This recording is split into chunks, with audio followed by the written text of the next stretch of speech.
নতুন আলুতে আজকের পর্বে রান্না করে দেখাবো তেহারি। ডাল ভাত রান্নার চাইতেও আমার কাছে এই রেসিপিটি অনেক বেশি সহজ মনে হয়। তাই যখনই বিরিয়ানি বা তেহারি খেতে ইচ্ছা করে এটা আমি ঝটপট করে ফেলে। তো এর জন্য প্রথমে প্যানে নিয়ে নিচ্ছি তেল। নতুন আলু নিয়েছি, এটা ছিলে আস্ত রেখেছি। আলুর সাইজটা একেবারে ছোট হবে। ছোট আলু বেশ কিছু সময় ধরে একটু লবণ দিয়ে ভেজে নিতে হবে যেন উপরে একটু ব্রাউন কালার আসে।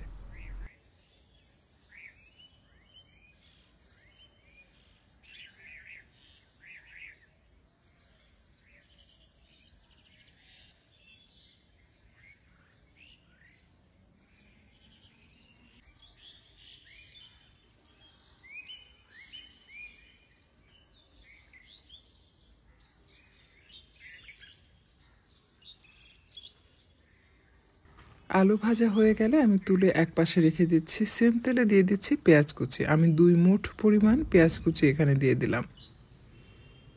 দিয়ে কিছুক্ষণ ভেজে নিচ্ছে। বেশ কিছুক্ষণ ভাজার পর দিয়ে দিচ্ছি গরম মশলা। এখানে কালো এলাচ, সাদা গোলমরিচ, তেজপাতা এবং দারচিনি নিয়েছে।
এই পর্যায়ে দিয়ে দিচ্ছি হাফ চা চামচ কালো গোলমরিচের গুঁড়া। কেউ চাইলে কালো এবং সাদা দুটো একত্রে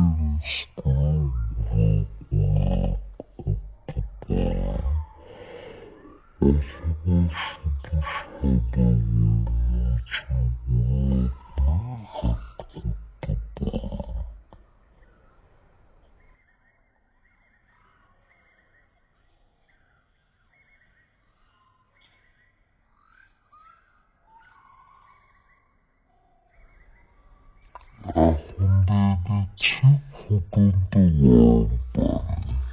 2.5 কাপ চালের জন্য আমি 5 কাপ পানি অ্যাড করেছি।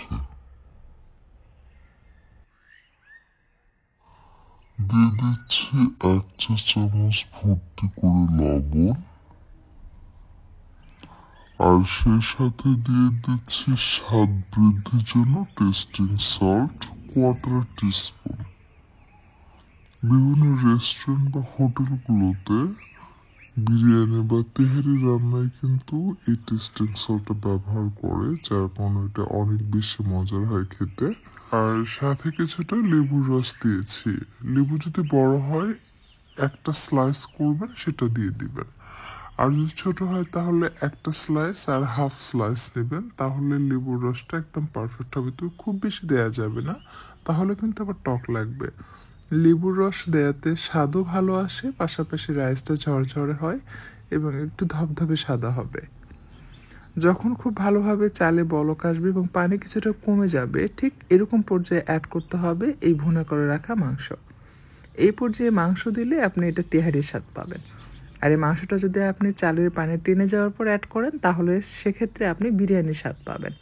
অনেকেই বলে বিরিয়ানি আর তেহারির মধ্যে তফাৎ কি? আপনি রান্না করলেই বুঝতে পারবেন, স্বাদ গন্ধই আলাদা হয়ে যায়। আমি কয়েকটি কাঁচামরিচ দিয়ে এই পর্যায়ে অ্যাড করলাম কেওড়া জল। এখন এটাকে ঢাকনা দিয়ে ঢেকে দিচ্ছে। বেশ কিছুক্ষণ মিডিয়াম থেকে একটু কম আঁচে রাখবো। যখন মনে হবে পানিটা এরকম টেনে গিয়েছে, সেই পর্যায়ে হালকা করে নিচে থেকে একটু নেড়ে চেড়ে দিব। তবে মাংস এবং চাল একসাথে মিক্স করব না। মাংস এবং চাল একসাথে মিক্স করলে যেটা হয়, মাংসের সাথে যে চালগুলো লেগে থাকে সেগুলো কিন্তু ফুটতে চায় না, সেক্ষেত্রে সময়টা বেশি লাগে। তাই এভাবে যদি আলতো করে মিক্স করে রেখে দেন, তাহলে দেখবেন খুব সহজে আপনার চালটা ফুটে উঠবে।